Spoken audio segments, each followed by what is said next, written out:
Handheld versus gimbal. So when do you put a gimbal on your camera and go on autopilot? And when do you get your hands right on the camera and have full control of the shot? Get your hands dirty on that camera. Get your hands dirty, get right in there. So today we're going to talk about this using a cinema camera, in this case, the zcam, which does not have IBIS. We're going to try these two options, gimbal or handheld. Janica likes his handheld, and I like my gimbal. So let's roll.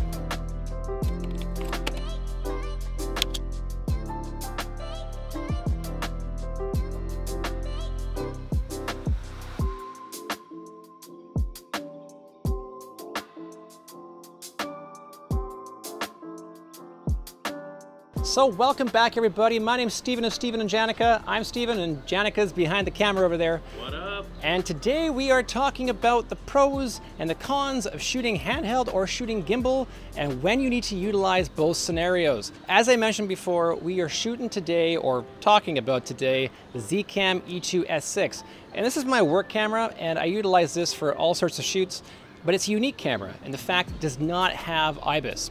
And IBIS is something that you'll find often in cameras in Sony and Canon and Lumix and all these, mirrorless DSLR style cameras. But when you get into the cinema camera series, you need to compensate for when you're going to create your shot because they get amazing results, but there's a lot of jitters depending upon how you shoot. Personally, there's two options that I always go with when you're shooting on a cinema camera. That's either shooting with the handheld option and kind of running and gunning it, or shooting on a gimbal. Now, I love to shoot on a gimbal, and in this case, we're talking about the DJI RS2 Pro. So it's a pretty nice gimbal, pretty high end, it can balance a lot in the payload, and it gets great results. And why I picked this gimbal is not only does it balance my superior Lumix to any Sony in the world, it also balances the zcam really well. And you can't just balance the zcam, you could also balance a red camera, you could balance a Blackmagic.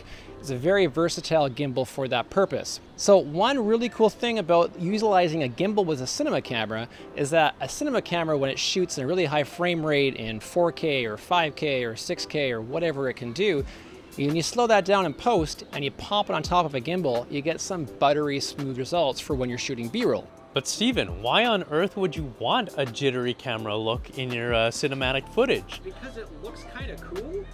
It looks kind of cool, but the whole point of cinema in general is to connect with the audience, right?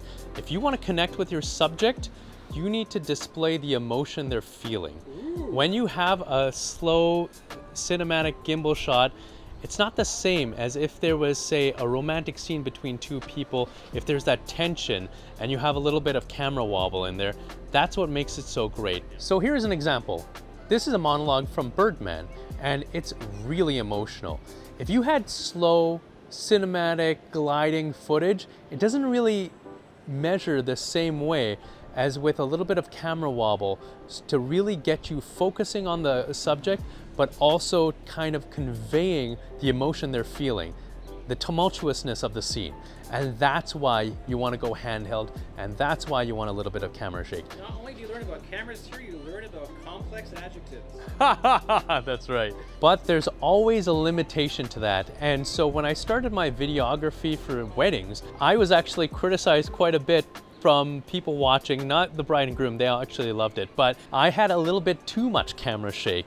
But it really conveyed the emotions that they were feeling for each other that day. So I think that's why I got away with it. I think I just discovered that early because some of us predate DSLRs and mirrorless cameras before IBIS. So my A6300 that I started on didn't come with in-body image stabilization. So I had to kind of learn how to make it work.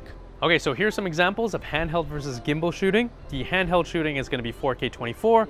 The gimbal is going to be 4K 60. Yeah. So comment below on which style you prefer.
his first time using a zcam, as you can tell.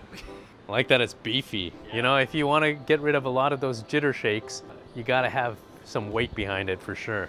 Okay, so what did you guys think? Comment below on which shooting style you prefer. This might just be a debate like prime lenses versus telescopic lenses that both have their place, but let's take a vote, see which style you like best. We all have our preferences, but it would be good to see what the community thinks. Yeah. So this is the first time we've actually done a vlog talking or showcasing the zcam. And that's gonna change because we're gonna do all kinds of videos coming up talking about the zcam, its purpose, its rig setup, how you can utilize this camera for all sorts of shoot, both for cinematic videos and short films and features, to even realtor videos and commercials and even vlogs. So I look forward to sharing my ideas on how I kit my camera out, also creating a rig, accessories for it, what you can get for it, how you can save money on creating your little ultimate zcam set. Also down the pipe, we have a number of videos coming, as Steven said, about the zcam. I'm absolutely loving my E2-S. We might even do a comparison between the E2-S and the Inspire 2. I know, eh? Because Steven's getting an Inspire 2, which is going to be crazy. Subscribe, like the video, and stay tuned for more. Until then, we'll catch you later. And cut.